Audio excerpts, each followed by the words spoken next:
All right. Well, thank you so much, Eduardo. You had a difficult task of covering the burden of influenza in half an hour.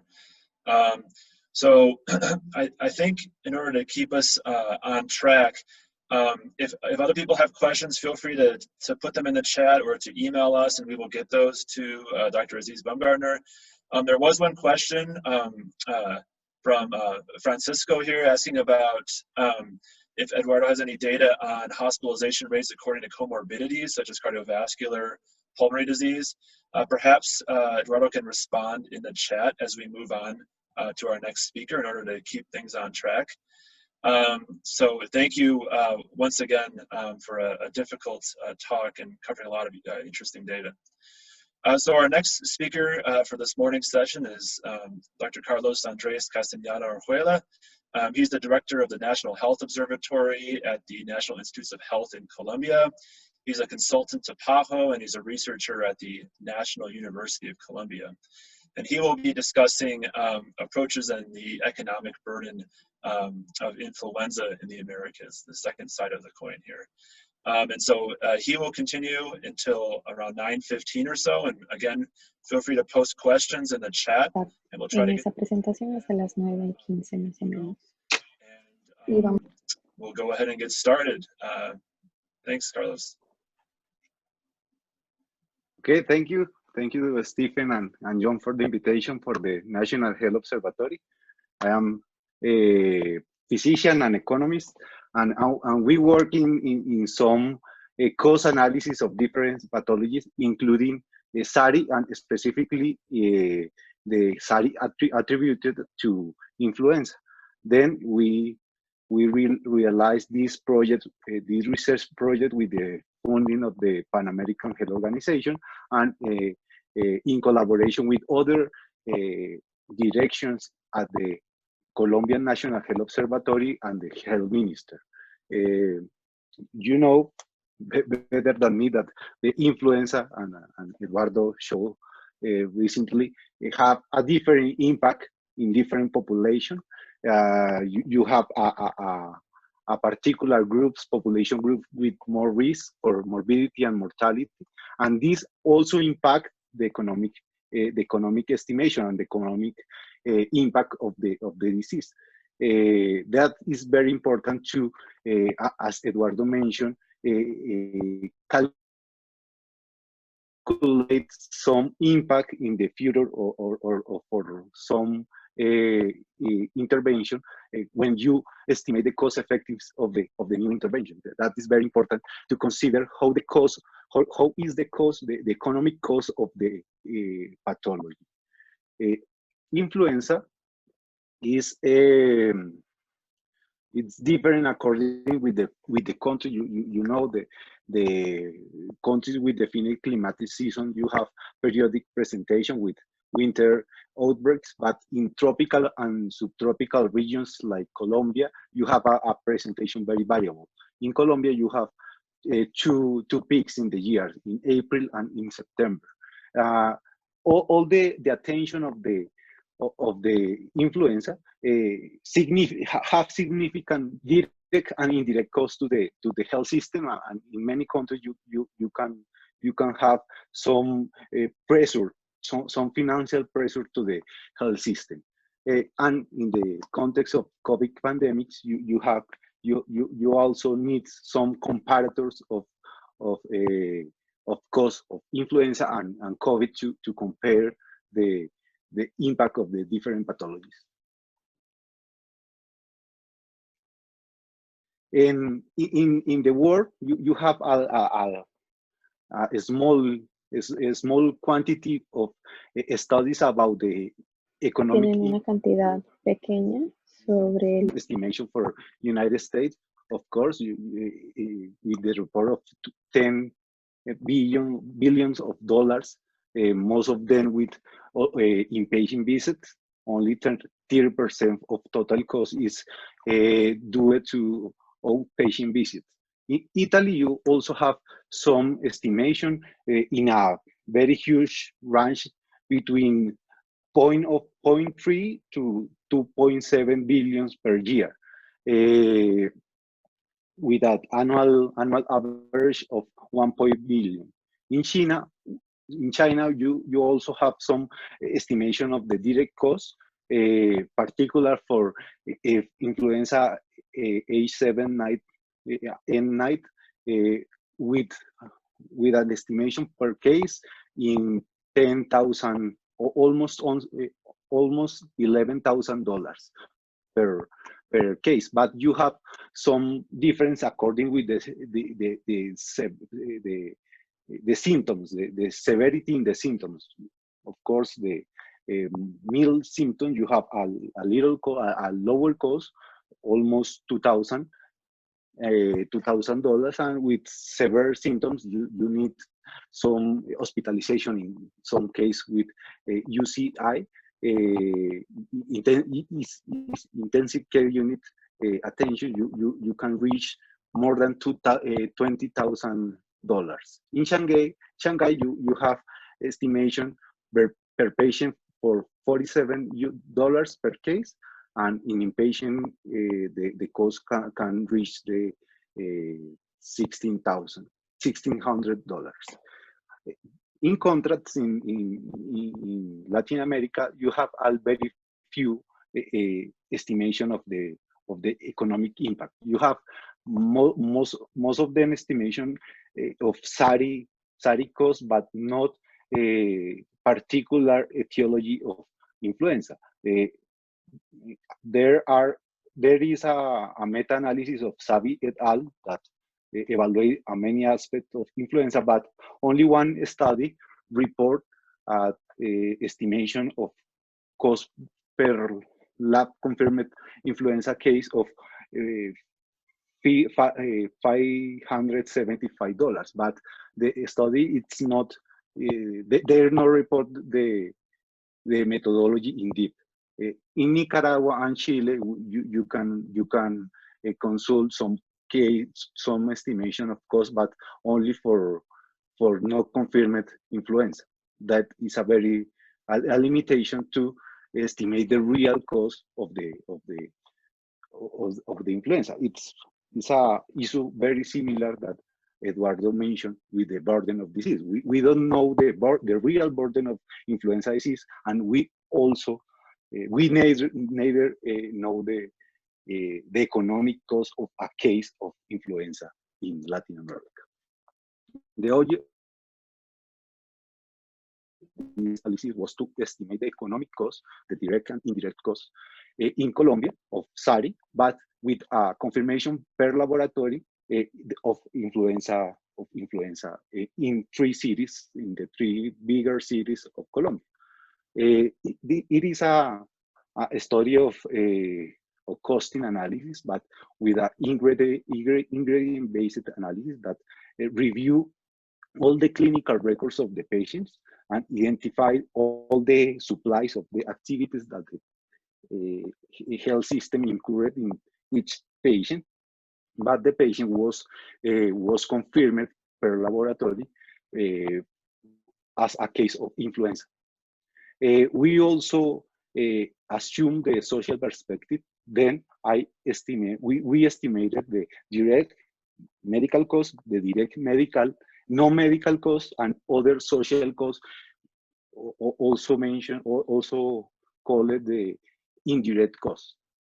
All costs are expressed in 2018 US dollar.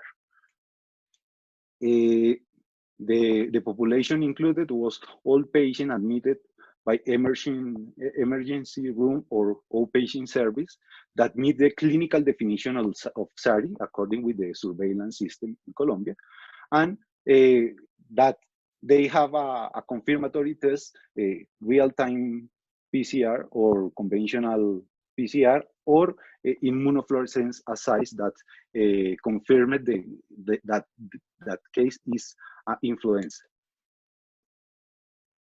We also have two methods, two ways to enrollment. One is retrospective, that evaluate only medical direct costs, because we can reach the clinical record of the patient that was already discarded of the health service, but we also identify some patients that in the moment of the study of the enrollment, they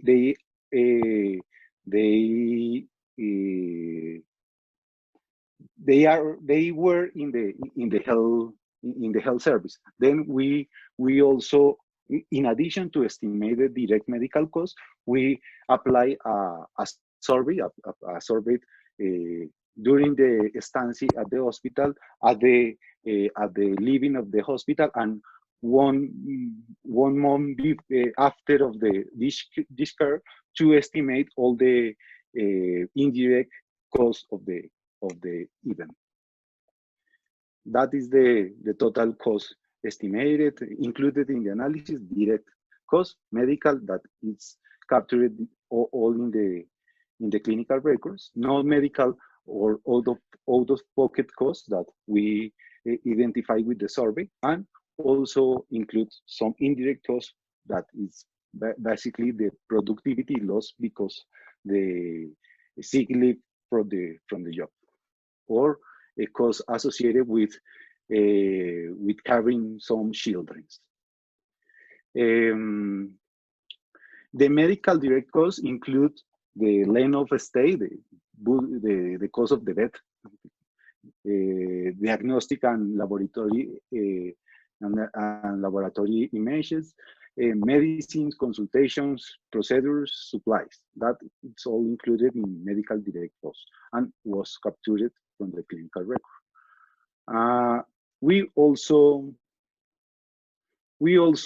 estimate a cost per patient and per item, like a frequency of the use of each item and the cost and the unitary cost of each item. We also contact the financial team at the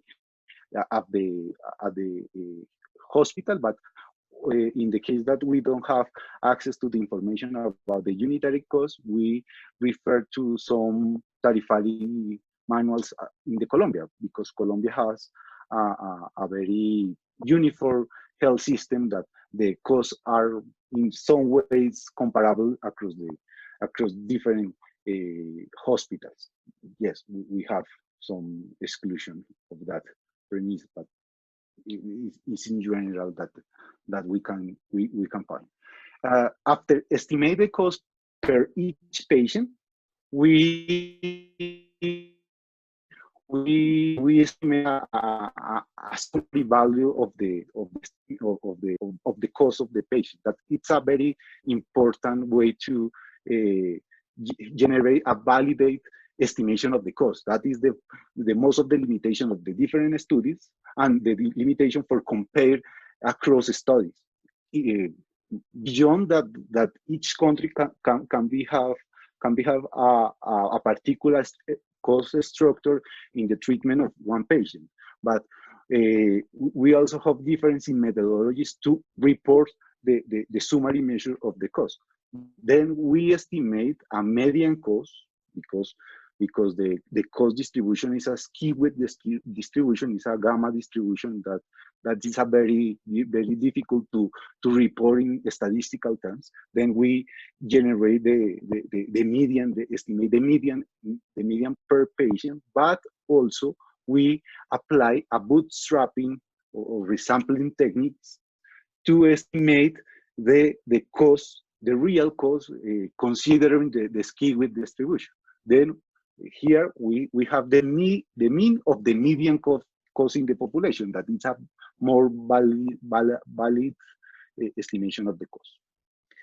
The direct non-medical costs include transport and caregivers, and also additional costs to reach medicine, consultation, and procedures. And for lost productivity, we consider the total time since the onset of symptoms until the resolution of the disease that people don't can go to the work or study, and or the cost of the caregivers to provide care to the patient. The total sample was 227 patients from the 3 bigger cities in Colombia. This is the socio-demographic characteristics. Most of them were males. The age group that it's very important to consider in the total cost, it's include all ages, but most of them was a group in less and some population from more than 65 years. But is the distribution. The case fatality ratio was 4%. We have difference in the rural and urban area for the precedence of the cases, but most of them was from urban settings. And we also have differences in the affiliation to the health regimen that can be related with some difference in the structure cost, the reported cost, the total cost per patient. We also have 24% of the patients with some comorbidities that can affect the total cost of the attention of the event. The total cost estimated for Colombia in 2018 was $700. That is the median cost, remember, and we can estimate a range of the variation of that cost with the bootstrapping methodology. The range is more than $500 to $800, but that cost includes every case, children and elderly, but also attention in the intensive care unit or in general hospitalization. That it's a aggregated, a very summarized result. But it's more interesting when you can evaluate the difference across the different groups. For example, you can see that for age group, the more cost is in elderly patients with more than $2,000. According with the health regimen affiliation, you can also see some difference. For example, the contribute regimen, that it's people with capacity of payment that have a affiliation that they pay. They have a $567 but the population that is in general poor population is a little bit lower, $522. But there are a very poor population that are not affiliated to the regimen, but because this is a emergency, a life emergency, they access to the attention, they reported at a lower cost. When you discriminate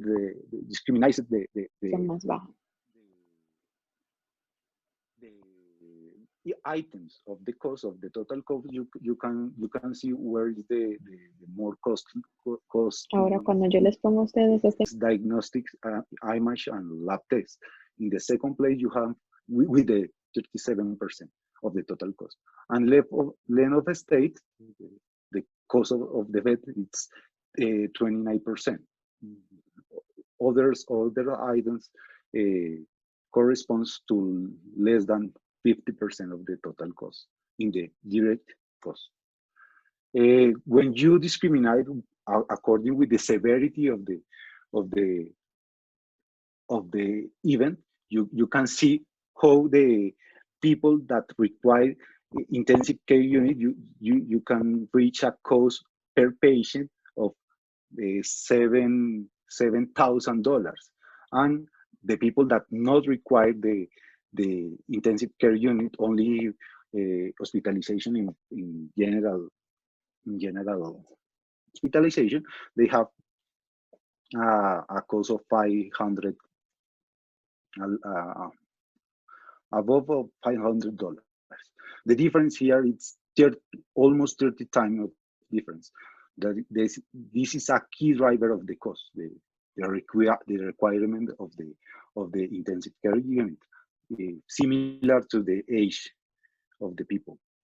There are also differences according to the cities, but that difference, for example, Medellin, that has the highest cost, is because they sample it's include a lot of elder people. That is the difference, not difference in the treatment, but difference in the age composite of the sample.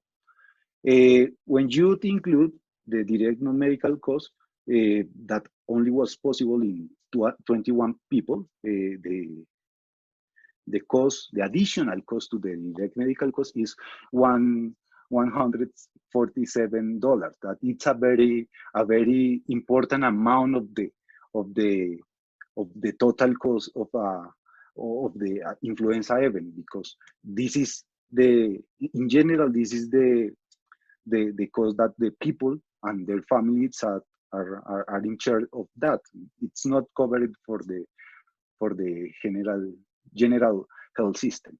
And you can see the discrimination according with the category of the cost. The most of the cost, indirect cost, is caregiver expenses, 27%, and transport, that it's very important item in Colombia, 25%. The people need to go to the health facility to reach the treatment. Or when the people are inpatient, the family need to go to visit the patient. In conclusion, we have a total direct medical cost of $700 of dollar per case. But if you include the social cost, the indirect and social cost, the total cost reach the $847, and the range of that estimation is $646 to $1,000. That is the range of the estimation. But remember, are you including all the variety of the cases? But the methodology of this analysis can with the distribution of that estimation. It's a very valid estimation of the population cost of the influenza treatment. But you need to have in consideration the key driver of the cost, the age of the population, the requirement of the intensive care unit or not. That is very important when you are trying to prove or to realize some cost-effective analysis. For example, if you are trying to estimate the economic impact and the cost effectiveness of the vaccination, you can include in consideration the structure of the population that you can reach with the vaccination, for example, and the cost estimation in that group. You have some other key measures, but it's only for recap. The highest cost in people elderly, and that was the reason because Medellin has the bigger cost. When people require intensive care unit, the cost could be 30 times more than people that do not require intensive care unit. You need to include that information in cost-effective analysis, but with that consideration in particular, the difference of the cost structure according with each country, evaluate the strategies to mitigate the impact of the out-of-pocket expenses. It's very important for a population like Colombia because the people, many people are very poor, and the impact of $147 per attention of one case could be putting financial risks to the family. The minimum wage in Colombia is about $300 at month. To continue, it's necessary to continue the influenza vaccination in population at extreme age, where comorbidities can exacerbate the presentation of the disease and even cause the death. Something very similar to COVID-19. It's very, very important. We also estimate the cost of the COVID in Colombia with a similar methodology, and we estimate in average a mean median cost per patient of $1,700. It's a highest cost compared with influenza. And we need to evaluate also some future scenarios of flu and COVID co-circulation and the challenge that it will impose to the system to estimate the real burden and the real economic impact of that pathology. Thank you so much. All right. Thank you so much, Carlos. I think you highlighted very well the effort and detail that needs to go into calculating the cost of influenza, and even just within an urban setting in Colombia. So we actually have a couple minutes for questions here. Dr. Berman asked a question about, he asked, the cost structure will depend on yearly changes in hospitalization and ICU use. If we consider this variability, can we estimate costs with more severe illness, more severe seasons? So he was asking a little bit about the variation in costs between seasons based on severity and how that might be incorporated into your estimates. Yes, because we have the discrimination according with the population characteristic. We also including some population estimation, some extrapolation to the entire population in Colombia. We can generate a very a more estimation of the real impact at the population scale of the. So, Carlos, thanks. I thought that was excellent, and Eduardo was excellent. I think the reason I was asking this, in a sense, was what Thomas has brought up and Eduardo has responded to, and that's the importance of getting case fatality, hospitalization data, ICU data, both for influenza and COVID. And I think what your presentation shows is if we have that data, we'll be in an even better place in terms of estimating influenza and COVID costs and cost structure, because there certainly is substantial variability in influenza severity profiles.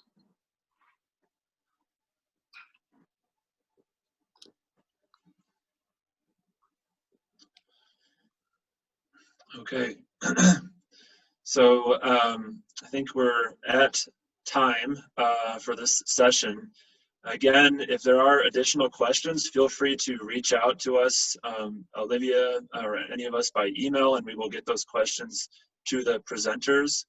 The next part of this meeting will be a closed meeting with the members of the IAG group. I believe there is a separate Zoom link to join that meeting, which was sent in the email to this group. Tomorrow, we're going to begin at the same time and hear a little bit more about surveillance, and then we'll hear a more in-depth country experience from Mexico as we finish out our disease burden sessions. So with that, I think we will move on to the next session, unless John or Steve had anything else that they wanted to say. I just say thanks for our presenters who led off and did such a superb job. And please join us throughout the week. I think these sessions are really, they were terrific this morning, and I'm confident they'll be terrific for the rest of the week. So thanks for joining us. Yes, absolutely. Gracias a todos. Okay, so thank you very much. We'll see some of you and the rest of you tomorrow morning.